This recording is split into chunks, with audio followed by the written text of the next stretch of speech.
Maggi first சம்மந்தம் இல்லாம வேற ஏதோ பேசிட்டு இருக்கும்போது இதை ஒண்ணு நான் உங்ககிட்ட கேட்கல, நீ உன்னோட டிஃபீட் அட்மிட் பண்றியா இல்லையா அப்படின்னு கேட்கும்போது அப்படியே அங்க இருந்து எதுவும் தேவையில்லாம பேசுறாதரா அப்படின்னு யோசிச்சுட்டு இருப்பாரு. ஆனா எனக்கு அன்பாவை பார்த்து நான் வந்து உங்களுக்கு ஸ்ட்ராங்கஸ்ட் கேச்சர் அப்படிங்கிற அந்த பட்டத்தை கொடுத்து அட்மிட் பண்றேன். மட்டும் இல்லாம நீங்க ஸ்ட்ராங்கஸ்ட் அப்படிங்கறதே நான் அட்மிட் பண்றேன். பட் ஆனா உங்களுக்கு இந்த டூயல்ல நான் வின் பண்ணிட்டேனா இல்லையா அப்படிங்கறத தீர்மானிக்கிற ரைட்ஸ் கிடையாது அப்படின்ற மாதிரி சொல்லும்போது அவ்வளவுதான் எனக்கு செத்துட்டான் அப்படின்னு நம்ம யோசிச்சுட்டு இருப்போம். மொட்டாபே நீ இதை பாத்தியா, எனக்கு தீர்மானிக்க ரைட்ஸ் கிடையாது. ஆமா அது உண்மை தானே, நடக்கிற மேட்ச்ல ரூல்ஸ் அப்படிங்கிறது ஒன்னே கிடையாது. அப்படிங்கிறப்ப எப்படி அவுட்கம் தீர்மானிக்க முடியும்? தோத்தீங்களா இல்ல உங்களுக்கு தோக்கடிச்சது யாரு அப்படிங்கறத சண்டை போடுற நீங்க 2 பேரும் தான் தீர்மானிக்கணும். உங்க கையை பிஞ்சாலும் உடம்பு நசுங்கி போனாலும் ஃபிட் ஆன ஆளு வந்து தோல்வியை ஒத்துக்கிற வரைக்கும் யாரு டிஃபீட் ஆனா அப்படிங்கறதே சொல்ல முடியாது. அப்படிதானே மொட்டாபே அப்படின்னு மொட்டாபேரை சொல்லிட்டு இருக்கும்போது அப்ப கரெக்டா அந்த இடத்துக்கு வந்த சிபுக்காவா ஹன்மாவை பார்த்த பிறகு நான் வர வழியில அந்த அளவுக்கான தடைகள் இருந்தது காரணம் என்ன அப்படிங்கறது எனக்கு இப்பதான் புரியுது. அதான் சிபுக்காவா எனாகியா பார்த்துட்டு ஓ மேட்ச் ஆல்ரெடி முடிஞ்சிருச்சா அப்படின்னு சொல்லி பேசிட்டு இருக்கும்போது அப்பதான் ஹன்மா எனக்கு ரொம்ப டயர்டா இருக்கு, நான் வீட்டுக்கு போயிட்டு வரேன் அப்படின்ற மாதிரி சொல்லிட்டு சடனா எனாகியா அடிச்சிட்டு வரோம். எனாகியோட வாய் கிழிஞ்சு வாயில இருந்த பள்ளி எல்லாமே வெளியே தெரிக்க ஆரம்பிக்குது. உங்க வாய் ஃபுல்லா ரத்த செஞ்சு இருக்கிற எனாகியை பார்த்து சொன்னதை நீ அட்மிட் பண்ணலாம், நான் என்கிட்ட சேலஞ்ச் பண்றேன் அப்படின்னு அர்த்தம். இந்த மாதிரி சொல்லிட்டு அந்த இடத்த விட்டு கிளம்பிடுவாரு. அப்படியே அந்த சீன் அங்க கட் பண்ணி ஏதோ ஒரு கடற்கரையில இருக்கிற கேவை காமிக்கிறாங்க. அந்த கேவுக்குள்ளதான் டோயில இருக்கிறான். எனக்கு கூட சண்டை போட்ட பிறகு எப்படிதான் தப்பிச்சு வந்தான்னு தெரியல. அவனோட கண் பார்வை போயிட்டு இல்லையா, அதனால அவன் எப்படி வந்தான் அப்படிங்கிறது கொஞ்சம் ஆச்சரியமா தான் இருக்கு. அதான் அந்த கொய்க்குள்ள யாரும் வர மாதிரியான சவுண்டு கேட்கும். சோ இந்த கோயிலுக்குள்ள யாருடா வரா அப்படின்னு நம்ம பாக்கும்போது ரைடு மண்டையில வந்து செத்து போயிட்டா நினைச்சிட்டு இருந்த ஒளிவா கோயிலுக்கு பர்டிகுலரா எதுக்கு வந்திருக்கான்னு தெரியல. உள்ள வந்து டோயிலி கிட்டையும் பேச்சு கொடுக்க ஆரம்பிக்கிறான். அப்பதான் நான் இந்த ஜப்பானுக்கு வந்து ஒருத்தரை கூட என்ன அரெஸ்ட் பண்ணவே இல்லை. சோ அப்படின்னா நீ என்ன அரெஸ்ட் பண்ண வந்திருக்க அப்படின்னு சொல்லி டோயில கேட்க இவங்க முடிஞ்சா கேப்சர் பண்ணி பாருடா அப்படின்னு சொல்லி சண்டைக்கு தயாராகிறான். இவ கொஞ்சம் திமிரோட இதுதான் நான் ஃபர்ஸ்ட் டைம் பாக்குறேன். முன்னாடி ஒருத்தன் போலீஸ்ல இருந்து தப்பிச்சு போகணும்னு ஆசைப்பட்டவன் மறுபடியும் போலீஸ் கிட்ட மாட்டணும்னு ஆசைப்பட்டது இதுதான் நான் முதல் தடவை பாக்குறேன் அப்படின்னு சொல்லுவான். டோயில வந்து ஆல்ரெடி இருக்க போலீஸ் டிபார்ட்மெண்ட்டுக்குள்ள வந்திருப்பான். ஆனா தப்பிச்சு ஓடி இருப்பான்ல, அதை தான் மென்ஷன் பண்றான். முதல்ல நம்ம உனக்கு இப்ப கண்ணம் தெரியாது இல்ல அப்படி சொல்லவும் ஒலிவாவோட மூஞ்சிலே டொயில வந்து பஞ்சு வைக்கிறான். ஆனா அது எதுக்குமே ஒலிவா ரியாக்ட் பண்ணான். அவனோட கண்ணை நல்லா உத்து பார்த்துட்டு கண் பார்வை போனதுக்கு காரணம் பாய்சன் தானே, அதுவும் இது வந்து நேச்சுரல் ஒன் ஆச்சு. டொயிலோட வயிற்றுல குத்தி அவனை நாக் டவுன் பண்ணி அந்த கேவை விட்டு வெளியே எங்கே தூக்கிட்டு போறான். அப்படியே நெக்ஸ்ட் டே மார்னிங் பார்த்தோம் அப்படின்னா பாக்கி கோஸ் இவங்க 2 பேருமே சேர்ந்து தான் வாழ்ந்துட்டு இருக்காங்க போல. நீங்க பிரேக்ஃபாஸ்ட் பாக்கிக்கு செஞ்சு கொடுக்க வந்து நமக்கு பாக்கியை காமிக்கிறாங்க. பாக்கியை பாக்குறதுக்கு ஏதோ பல வருஷம் சாப்பிடாத ரொம்பவுமே லீன் ஆகி போயிருக்கிறான். சோ இதுதான் இப்போதைக்கு இவனோட கரண்ட் சுச்சுவேஷன் போல.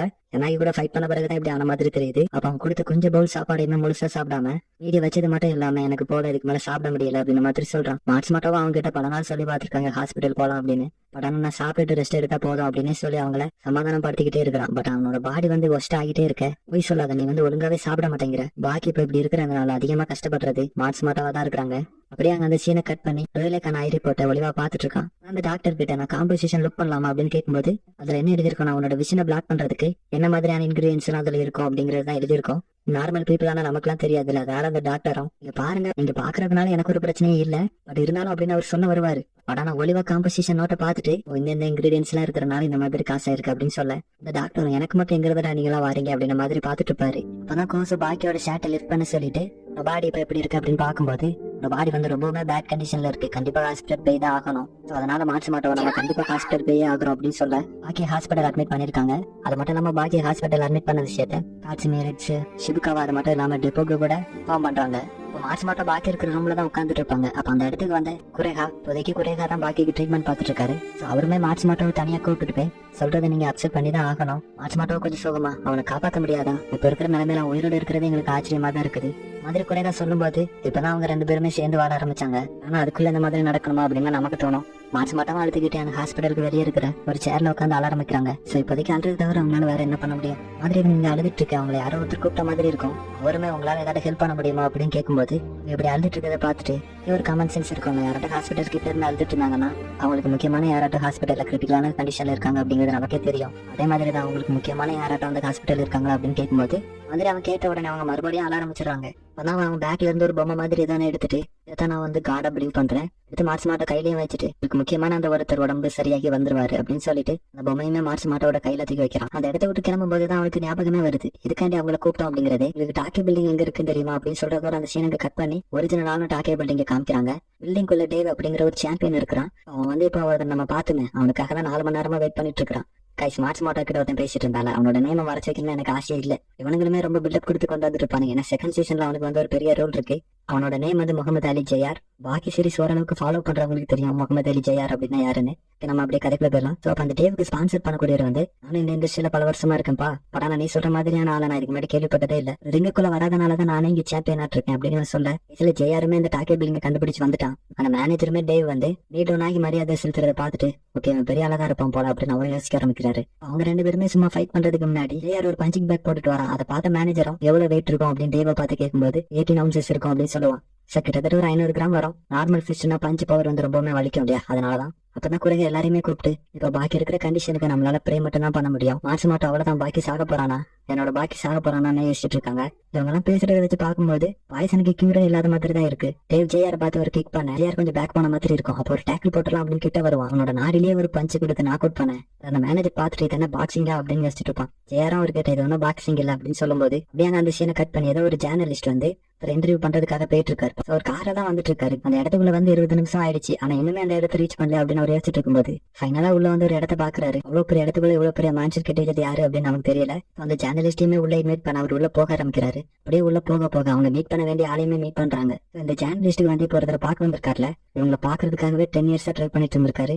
ஃபைனலி இப்ப தான் அவருக்கு சான்ஸே கிடைச்சிருக்கு. சோ இப்ப அவர் பார்க்க வந்திருக்க ஆளோட நேம் என்னன்னு பாத்தீங்கன்னா முகமது அலி. சோ இப்போ உங்களுக்கு புரிஞ்சிருக்கும் முகமது அலி ஜெயார்னு ஒருத்தர பார்த்தோமே. சோ அவரோட அப்பா தான் இவரு. ஃபர்ஸ்ட் கொஸ்டின் என்ன கேட்கப்படுதுன்னா, உங்கள்கிட்ட இவ்வளவு ஃபோர்ச்சூன், சொத்துக்கள், ஹானர், நிறைய மெடல் கூட நீங்க வின் பண்ணிருக்கீங்க, பாக்ஸிங் அப்படின்னா உங்களுக்கு என்னது அப்படின்னு கேட்கும்போது, இவ்வளவு நேரம் அவரோட பாடி வந்து ஷேக் ஆயிட்டு கொஞ்சம் வித்தியாசமா தான் இருந்திருப்பாரு. பட் அந்த ஜேர்னலிஸ்ட பார்த்து, நீ ஜப்பான்ல இருந்தா வர, உனக்கு ஈஜிரோ ஹன்மா அப்படின்னா யாரும் தெரியுமா அப்படின்னு கேட்கும்போது, அந்த ஜேர்னலிஸ்ட் இப்ப எதுக்கு அவரை பத்தி பேசுறாரு அப்படின்னு ஆச்சரியப்பட ஆரம்பிக்கிறான். சோ நம்ம பாக்கிக்கு என்னாச்சு அப்படின்னு பார்த்தோம்னா, ட்ரீட்மெண்ட் பார்த்துட்டு இருந்த ஹாஸ்பிட்டல்ல இருந்து தப்பிச்சுட்டு வந்திருக்கான். வந்து நர்ஸ் வந்து குறைகாக்கிட்ட இன்ஃபார்ம் பண்ணேன், நான் வந்து அவனுக்கு ட்ரிப்ஸ் எடுத்துறதுக்காக போனேன், ஆனா அவன் அந்த இடத்துல காணோம். சரி பாக்கி எங்க தான் போயிருப்பான் அப்படின்னு பார்க்கும்போது, அவன் எப்பவுமே வரக்கூடிய இடத்துக்கு தான் பேருந்திருக்கான். மாச்சு மட்டும் பாக்கியை பார்த்து, நீ இப்படி பண்ணிட்டு இருக்க, சரி நீ இனிமே என்னதான் பண்ண போற அப்படின்னு கேட்கும்போது, இது என்னோட ஃபைட், அதை நான் பாத்துக்கிறேன் அப்படின்னு சொல்லுவான். அப்படியே அந்த சீனை கட் பண்ணி ஜெயாரை பார்க்கும்போது, ஹன்மாவை பாக்குறதுக்காக ஹன்மா இருக்கக்கூடிய இடத்துக்கு போயிருக்கான். ஹன்மாவும் அவன் கிட்ட, அவனை பார்த்து ரொம்ப நாள் ஆச்சு, உன்னோட அப்பா இப்ப எப்படி இருக்காரு அப்படின்னு கேட்கும்போது, இவங்க 2 பேரும் எப்ப மீட் பண்ணிக்கிட்டாங்க அப்படிங்கறது நமக்கு தெரியல. அப்பதான் நமக்கு முகமது அலியை பத்தி ஒரு விஷயம் சொல்ல ஆரம்பிக்கிறாங்க. அது என்ன அப்படின்னு பாத்தீங்கன்னா, அவருக்கு கிடைச்ச கோல்டு மெடலை வந்து ஒர்த்லெஸ்ஸா கருதி அதை தூக்கி ரிவர்ல போட்டது மட்டும் இல்லாம, அவருக்கு காம்படிஷனா இருக்கிறவங்களை சபிக்கிறது, இல்ல அவங்கள சண்டை கிழிக்கிறது, இது எல்லாத்தையுமே மீடியாக்கு முன்னாடியே பண்றது மூலமா அவர் கூட ஃபைட் பண்ணும்போது வின்னும் பண்றாரு. சோ இவர் வந்து இந்த மாதிரி பண்ணனால அவர் மேல நிறையவே தவறான கருத்துக்கள் எழும்பி அவரோட டைட்டில் எல்லாமே பறிக்கப்பட்டிருக்கு. அவர் கீழே விழுந்த பிறகும் கூட பல போட்டிகள்ல வின் பண்ணி அவரோட த்ரோன்ல வந்து உட்கார்ந்தாரு அப்படின்னு சொல்லும்போது, அதனால இவருக்கு வந்து லிவிங் காட் அப்படிங்கிற ஒரு பட்டம் கூட கொடுத்திருக்காங்க. இப்ப நான் சொன்னது எல்லாத்தையும் அந்த ஜேர்னலிஸ்ட் இருக்கார்ல, அவர் வந்து அவரோட மைண்ட்ல நினைச்சு பார்த்துட்டு இருப்பாரு. இப்ப நம்ம மறுபடியும் அந்த பழைய கொஸ்டின்குள்ளே போயிடலாம். நீங்க இப்ப எதுக்காக ஹன்மாவை பத்தி கேட்டீங்க அப்படின்னு கேட்கும்போது, ஜூலை 9th 1976 அந்த நாள் நான் ஜப்பான்ல இருந்தேன். அவரோட கதையை சொல்ல ஆரம்பிக்கிறாரு. நான் வந்து பெர்ஃபார்மன்ஸ் மேட்ச் வந்து ஒரு நார்மலான மேட்சா தான் இருக்கும்னு நினைச்சேன். ஆனா அது வந்து ரியலான மேட்சா இருக்க போகுது அப்படிங்கறத நான் கேள்விப்பட்ட உடனே ஃபர்ஸ்ட் நான் வேணாம் அப்படின்னு நினைச்சாலும் கூட, சரி நம்ம களத்துல குதிச்சிடலாம் அப்படின்னு சொல்லிட்டு பயங்கரமா ட்ரைனிங் எடுக்க தராங்க. என்னோட ட்ரைனிங் ஷெட்யூல் அப்படிங்கிறது வந்து நார்மலாவே இருக்காது. அன்னைக்கு நைட்டு நான் என்னோட பார்ட்னர்ஸ் எல்லாமே ரன்னிங் போயிட்டு இருந்தோம். அதுல ஒருத்தர் லேட்டர் சாம்பியன் வேற ஆகணும். ஆனா அது வேற கதை. ஒவ்வொரு 5 நிமிஷத்துக்கும் என் பின்னாடி இருந்த ஒவ்வொருத்தருமே காணாம போயிட்டு இருந்தாங்க. கடைசியில 20 நிமிஷம் ஆக அந்த ரோட்ல நான் மட்டும் தான் தனியா ஓடிட்டு இருந்தேன். என்னோட பார்ட்னர்ஸ் எங்க போனாங்க, அவங்களுக்கு என்ன ஆச்சு அப்படிங்கறது எனக்கு தெரியாது. அப்ப அந்த டவுனுக்கு நடுவுல எனக்கு ஒரு ஸ்மெல் அடிக்க ஆரம்பிச்சது. காட்டு வைல்ட் அனிமலோட ஸ்மெல் அடிக்க ஆரம்பிச்சது. ஒரு பயம் வேற இருந்தது. என்னோட ஃப்ரெண்ட்ஸ் எல்லாம் அந்த அனிமல் தான் ஏதாவது பண்ணிட்டோம் அப்படிங்கிற ஒரு பயமே எனக்கு இருந்துச்சு. இந்த மாதிரியான ஒரு யோசனையில நான் இருக்கும்போது தான் ஒரு குரல். ஆனா அந்த வாய்ஸ் வந்த பாதையை நோக்கி திரும்பி பார்க்கும்போது, அந்த இடத்துல வைல்ட் அனிமலை விட மோசமான ஒரு பீஸ்ட் அங்க நிக்கிறத பார்த்தேன். அப்பதான் என்னோட கை என்னை காப்பாத்துறதுக்காக பிளாக் பண்ணிச்சு. என்னோட வாழ்க்கையில நான் எத்தனையோ காம்படிஷன்ல கலந்துருக்கேன். பட் ஆனா எந்த ஒரு மேட்ச்லயுமே என்னோட கையை நான் வசத்தினதே கிடையாது. பட் ஆனா இந்த மேனோட பிரசன்ஸ் என்னோட கையை தூக்குறதுக்கு காரணமா இருந்துச்சு. என்னோட வாழ்க்கையில நான் இது வரைக்கும் ட்ரைனிங் எடுத்தது ஒண்ணுமே இல்ல அப்படிங்கிற மாதிரி என்னோட ஒரு டெக்னிக் கூட அவனுக்கு எதிராக ஒர்க் ஆகவே இல்லை. இதை விட ஒரு காமெடியான விஷயம் ஏதாவது இருக்க முடியுமா? தோல்வி அப்படிங்கிறது பிடிக்காத என்ன மாதிரியான ஒருத்தனுக்கு ஒருத்தனை தொடவே முடியல அப்படிங்கிறது ரொம்பவே கேவலமான ஒரு விஷயம் தான். அப்பதான் இது வரைக்கும் யாருமே என்கிட்ட சொல்லாத ஒரு விஷயத்த அவன் சொல்ல ஆரம்பிச்சான். என்னோட ட்ரூ ஸ்கில் அப்படிங்கிறது பாக்ஸிங் இல்ல, MMA மிக்ஸ்டு மார்ஷல் ஆர்ட்ஸ் அப்படின்னு சொன்னான். அவன் சொல்றது கரெக்டா கூட இருக்கலாம். என்னோட ஃபைட்டிங் மூமெண்ட்ஸ் அப்படிங்கிறது வந்து பாக்ஸிங் மாதிரியே இருக்காது. அப்பதான் எனக்கு பிடிச்ச மாதிரி நான் ஃபைட் பண்ண ஆரம்பிச்சேன். நீ ஒத்துக்கிட்டே ஆகணும். முந்தி இருந்த மாதிரி இல்லாம நான் பண்ண பஞ்ச் அவன் மேல கொஞ்சம் பட்டுச்சு. பட் ஆனா சேட்லி அவ்வளவு பெரிய எஃபெக்ட் எதுவும் இல்ல. இந்த நேரம் சண்டை போட்டுட்டு இருந்தான். ஆனா கொஞ்ச நேரத்துல கையை பிடிச்சு, உங்களை பார்த்தது எனக்கு ஒரு மிகப்பெரிய சந்தோஷம், உங்களை மீட் பண்ணதுல ஒரு மிகப்பெரிய ஹானர் அப்படின்னு சொல்ல கூட சேர்த்து இந்த வேடம் சொன்னான். தாழ்த்தப்பட்ட கருப்பினத்துக்காக போரிட்டீங்க, அனாதைகள் இருக்காங்களா அவங்களுக்காகவும் போரிட்டீங்க. இந்த மாதிரியான வேட்ஸ் கேட்கறதுக்கு சந்தோஷமா இருந்தாலும் கூட எனக்கு அந்த ஸ்ட்ரேஞ்ச் பர்சனோட ட்ரீம் என்ன அப்படிங்கறது தெரிஞ்சுக்கணும்னு ஆசையாவும் இருந்தது. நான் கேட்கும்போது யாருமே சொல்லாத ஒரு வித்தியாசமான பதில் அவன் சொன்னான். இந்த எர்த்லயே கிரேட்டஸ்ட் பவர் அப்படின்னு சொன்னான். நானும் பொலிட்டிக்கல் பவரா அப்படின்னு கேட்கும்போது, கண்ட்ரியோட மிலிட்டரியால கூட சமாளிக்க முடியாத அளவுக்கான பவர் வேணும் மாதிரியான ஒரு ஆன்சரை கேட்ட பிறகு என்னால கொஞ்ச நேரம் திங்கே பண்ண முடியல. நெக்ஸ்ட் நான் கொஞ்சம் கூட வெயிட் பண்ணல. என்னோட பையனை வந்து பாக்குறியா அப்படின்னு கேட்டேன். நெக்ஸ்ட் அப்படியே அந்த சீனை கட் பண்ணி டோக்கியோல ஹஃபோ அப்படிங்கிற ஒரு மவுண்டன்ல கீகோஸ் இவங்க 2 பேரும் ஒருத்தர பார்க்க வந்திருக்காங்க. இவரோட நேம் வந்து ஆண்டோ. வந்து பாக்கிக்கு ஒரு மென்டார் மாதிரி. பாக்கி எங்க இருக்கும் போதுல இருந்து இந்த இடத்துக்கு அதிகமா வருவானா. அப்பதான் அவரு பாக்கியை பார்த்து பாக்கி அவனோட ஷர்ட்டை கலட்டு நான் அவனை பார்க்கணும் அப்படின்னு சொல்லுவாரு. அவனும் ஷர்ட்டை கலட்ட எப்படி பாய்சனாலதான் நடந்துச்சா பாய்சன் அப்படிதான் அப்படிங்கறதே அவர் பாத்தே கண்டுபிடிக்கிறாரு. பாக்கியம் அவர்கிட்ட இதை குணப்படுத்த எந்த ஒரு கியூருமே இல்லையா அப்படின்னு சொல்லும்போது அங்க உட்கார சொல்லிட்டு அவர்கிட்ட ஒரு 2-3 இன்கிரீடியன்ஸ் இருக்கும் போல. சோ அதை மிக்ஸ் பண்ணி ஒரு மருந்து செஞ்சு கொடுக்குறாரு. கொஞ்சம் ஒரு மாதிரி தான் இருக்கும், ஆனா குடிச்சிரு அப்படின்னு சொல்லி பாக்கி எப்படியும் கஷ்டப்பட்டு குடிச்சு முடிச்சிட்டான். எனக்கு ஆனா நாள் அங்க இருக்கிற லேக்ல மீன் படிச்சு கொஞ்சம் ஜாலியாவே என்ஜாய் பண்றாங்க. இது டின்னருக்கு அந்த மருந்தை குடிச்சிட்டு 2 பேரும் படுத்து தூங்க. அந்த மட்டும் தனியா வெளியே வந்து பாக்கி நீங்க ரொம்ப லேட்டா வந்துட்டு அப்படின்னு சொல்ல பாக்கி கிட்ட இதை வந்து அவர் என்ன சொல்லவே இல்லை. அப்படியே அந்த சீனாவை கட் பண்ணி அலியோட பிளாஷ்பேக் போகும்போது ஹன்மாவை வந்து அவரோட மேன்ஷனுக்கு தான் கூப்பிட்டு வந்திருக்காரு. அவரோட பையனையும் அங்க இன்ட்ரடியூஸ் பண்ணி வச்சுட்டு அவர் ஸ்டைல் வந்து பெர்ஃபெக்ட் பண்ணணும்னு நினைச்சிட்டு இருக்கேன். அந்த ஸ்டைல் வந்து பாக்ஸிங்ல மட்டுமே ஒர்க் ஆகாது. இந்த மாதிரியான ஃபைட்டிங் ஸ்டைல் அப்படின்னா கிக்கு பஞ்ச் இந்த ரெண்டுமே க்ளோஸ் ரேஞ்சில் வித் ஸ்ட்ரகிளோட ஃபைட் பண்ற மாதிரியான ஒரு டெக்னிக் தான் அவர் வந்து பிராக்டிஸ் பண்ணிட்டு இருக்காரு. அது மட்டும் இல்லாம இவர் வந்து ஒரு டிஃபென்சிவ் டெக்னிக்கும் பிராக்டிஸ் பண்ணிட்டு இருக்காரு. அது வந்து க்ளோஸ் ரேஞ்சில் ரொம்பவே எஃபெக்டிவா யூஸ் ஆயிருக்கு. ஓடையில அவர் வந்து ஒரு பிரச்சனை பண்ணிருப்பார்ல, அவரோட பட்டத்தை கூட பிடிங்கிருப்பாங்க. அப்ப அவர் 3 வருஷம் பிளாக்கும் பண்ணிருப்பாங்க. அந்த டைம்ல அவரோட ஃபுட் ஒர்க் எல்லாமே விட்டு போயிருச்சு. கடைசியில் அவர் தேடிட்டு இருந்த டெக்னிக் அப்படிங்கிறது வந்து ஒரு நவாவே போயிருக்குது. அப்பதான் குட்டியா இருக்கிற முகமது அலி ஜெயா இருக்காங்க. அவன் ஹர்மாவை போட்டு பஞ்சு கிக்குன்னு இழுத்து வாங்க ஆரம்பிக்கிறான். அவருக்கு வலிக்க போறது இல்ல, பட் ஆனா குட்டியா இருந்தாலுமே பயங்கரமா சண்டை போடுறான். இப்ப ஹர்மா அவனோட மண்டையில ஒரு போக் பண்ணி விட அப்படியே 2 அடி தூக்கிட்டு போய் விழுந்துருவானா. மண்டையில வர ரத்தம் வர ஆரம்பிச்சிடும். நான் சின்ன பையனா இல்லையா அழ ஆரம்பிச்சிடறான். ஆனா ஹர்மா அவனை பார்த்து அழக்கூடாது அப்படி கத்த முகமது அவனை பார்த்து நல்லா ஃபைட் பண்ண அப்படின்னு சொல்ல அப்பதான் பாக்கி மாட்ச மாட்டோவை கூப்பிட்டுட்டு அந்த ஹில்ஸ்லயே இருக்கிற குகைக்குள்ள கூட்டிட்டு போறான். அந்த குகைக்குள்ள போய் பார்த்தா நான் ஃபுல்லா கொரில்லாஸோட ஸ்கெலிட்டனா தான் இருக்குது. அதே மாட்ச மாட்டோ அப்படியே பார்த்துட்டே வந்துட்டு இருப்பாங்களா. அப்பதான் பாக்கி ஒரு விஷயம் சொல்றான், நான் சின்ன பையனா இருக்கும்போது இங்க வச்சுதான் நம்ம எந்த ஒரு ஃபைட்லயுமே டிஃபீட் ஆக மாட்டேன் அப்படின்னு சபடாதத்தேன். ஆனா இப்போ நான் எத்தனை ஃபைட்ல தோத்தேன் அப்படிங்கிறது எனக்கே தெரியல. என்னோட லைஃபே முடிகிற நிலைமையில இருக்குது. அந்த இடத்துக்கு ஒரு கொரில்லா வரும், அது அவங்களை அட்டாக் பண்ணும் அப்படின்னு பார்த்தா அது பாக்கியோட ஃப்ரெண்டு தான் போல. பாக்கியோட அப்பா தான் அந்த கொரில்லாவோட பேரண்ட்ஸை கொண்டு போட்டிருக்காரு. இருந்தாலும் பாக்கிக்கு அதுக்கு சம்மந்தம் இல்லை அப்படிங்கறதுனால அவங்களோட மட்டும் ஃப்ரெண்டா இருக்கும். அவங்க அப்படி அந்த மலையை சுத்தி பார்த்துட்டு வரும்போது உங்களை பாக்குறதுக்காகவே ரெட்ஸ் வந்திருப்பாரா. பாக்கியுமே ரெட்ஸ் கிட்ட போகும்போது சடனா பாக்கியோட வயிற்றுலேயே பஞ்ச் பண்ணிடுவாராம். மார்ச் மாட்டவன் பாக்கியோட கண்டிஷன் வேற ஆல்ரெடி சரியில்லை, இவர் வேற இவனை இப்ப அடிக்கிறாரு அப்படிங்கறதுனால கோவப்படுறாங்க. சாண்டவை பார்த்து மீதி என்னோட கையில விட்டுருங்க அப்படின்னு சொல்ல அவரும் உன்னால முடிஞ்சதை நீ பண்ணு அப்படின்னு சொல்லும் போதுதான் இவங்க 2 பேருமே ஏதோ ஒன்று பேசியிருக்காங்க. ஆனா நமக்கு என்ன அப்படிங்கிறது தெரியல. அப்ப அந்த இடத்துக்கு ரிபப்ளிக் ஆஃப் சைனா அப்படிங்கிற ஒரு ஹெலிகாப்டர் வரும். சோ சைனா ஹெலிகாப்டர் எதுக்கு வருது அப்படின்னு பாத்தீங்கன்னா ரெட்ஸ் சைனால உள்ள டோஜால தான் கூப்பு பழகினாரு. ஒரு பாக்கிய சைனா கூட்டு போய் அந்த ஹெலிகாப்டருக்குள்ள இருந்து யாக்கோவா வெளியே வருவாரா. சரி இவர் எதுக்காக வர்றாரு அப்படின்னு நம்ம யோசிக்கும் போது சைனாக்கு அவங்க இங்க இருந்து பறந்து போகிறதுக்கு நிறையவே ப்ரொசீஜர் இருக்கும்ல, அதெல்லாம் நான் பாத்துக்கிறேன் அப்படின்னு சொல்லிட்டு ரெட்ஸ்ல நீ பாக்கிய கூட்டிட்டு போ அப்படின்னு சொல்றாரு. அப்படியே டிராவல் பண்ணி வந்து பெய்ஜிங் அப்படிங்கிற ஒரு டெம்பிள் வந்து அடையறாங்க. இந்த டெம்பிள்ல தான் ரெட்ஸ் வந்து ட்ரைனிங் எடுத்திருப்பான். அவங்களை வெல்கம் பண்றதுக்குமே நிறைய பேர் வந்திருக்காங்க. சோ அப்படியே நெக்ஸ்ட் டே மார்னிங் ஆகுது. அதான் பாக்கி வேக்கப் ஆகும்போது அந்த டெம்பிள்லயே ஒர்க் பண்ணக்கூடிய ஒருத்தர் பாக்கிக்கு மார்னிங் சாப்பாடு சேவ் பண்ண இப்ப வரைக்குமே பாக்கிக்கு அவன் எங்க இருக்கிறான்னு தெரியாது. சோ அதனால நான் இப்ப எங்க இருக்கிறேன் அப்படின்னு கேட்கும்போது அப்படியே அந்த சீனங்க கட் பண்ணி சூர மாஸ்டரை பார்க்கும்போது அவர் கொஞ்சம் கோவத்துல இருக்காரு.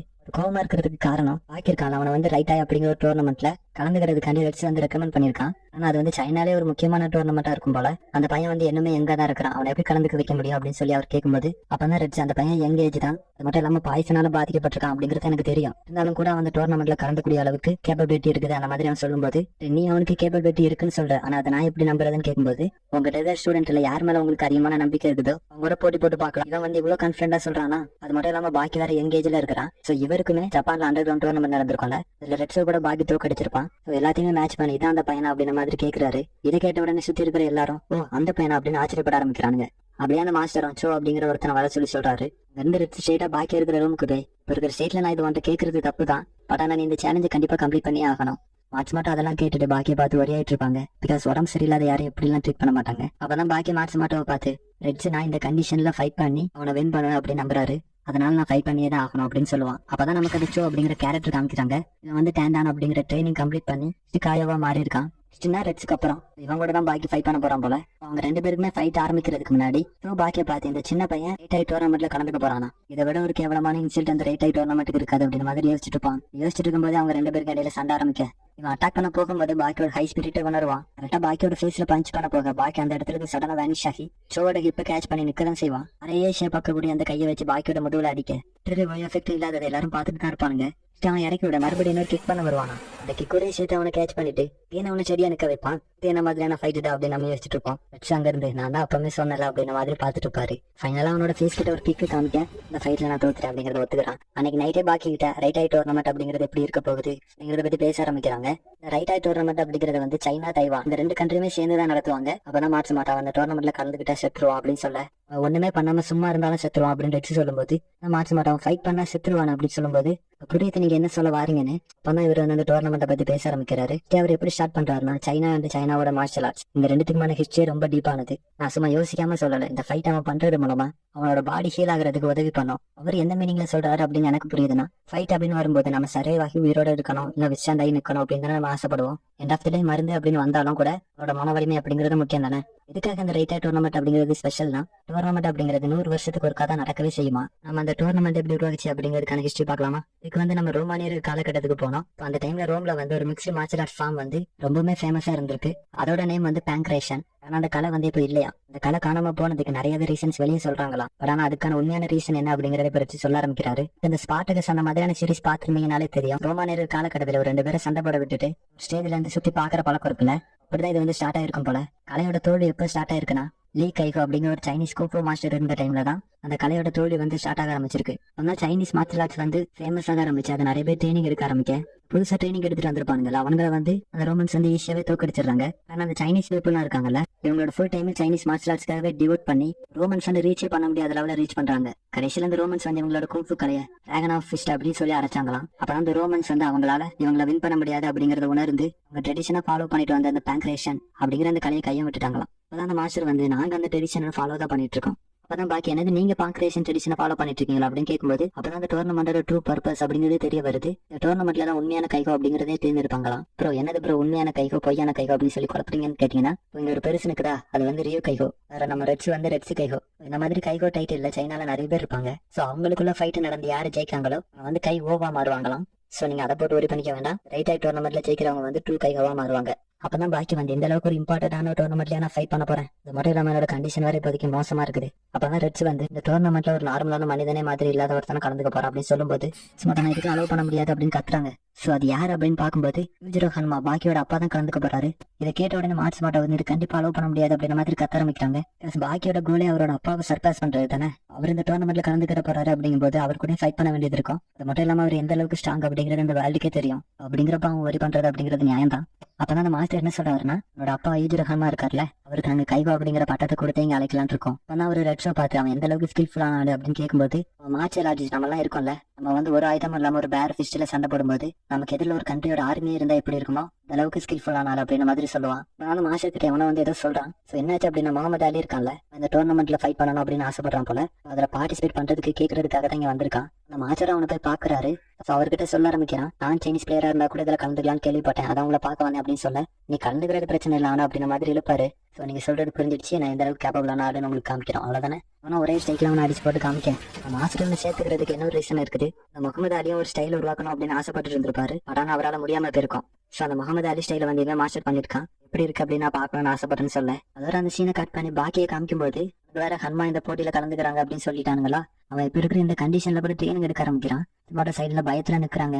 அவன் ட்ரைனிங் எடுக்கும்போது அவனோட கண்டிஷனை பாருங்க, அவன் வாயில இருந்து ரத்தமா வந்துட்டு இருக்கு. கொஞ்ச நேரம் பயந்துட்டு இருந்தவங்க உன்னால முடியும் அப்படின்னு சொல்றாங்க. பாக்கி அந்த ட்ரைனிங்க பாதியில ஸ்டாப் பண்ணிட்டு, நீ இப்ப என்ன சொன்ன, உன்னால முடியும், இந்த போட்டியில நீ வின் பண்ணுவ அப்படின்னு அழுதுகிட்டே சொல்றாங்க. நான் இவ்வளவுதான் சொன்னாலும் நீ கேட்க போறது இல்ல, அவனோட அப்பா கூட ஃபைட் பண்றதுக்காக தானே வாழவே செய்யற. அப்பதான் மாற்ற மனசுக்குள்ள லவ்வால கூட உன்னை ஸ்டாப் பண்ண முடியல அப்படின்ற மாதிரி நினைச்சிட்டு இருப்பாங்க. சோ என்ன பண்ண முடியும், அவன் ஃபைட் பண்ண டெஸ்பரேட்டா இருக்காங்க. அந்த டோர்னமெண்ட்டுக்கான அனௌன்ஸ் மட்டுமே வருது. கூடவே லாஸ்ட் மினிட் கேண்டிடேட்ஸ் இவங்க 3 பேருமே, அலி, ஹன்மா, பாக்கி இவங்க 3 பேரையுமே அறிவிக்கிறாங்க. அது மட்டும் இல்லாம ஒரு 16 கேண்டிடேட்ஸ் இருக்காங்க. சோ அந்த உடம்பு சரியில்லாத பாக்கி எப்படி இந்த டோர்னமெண்ட்ல வின் பண்ண போறான் அப்படி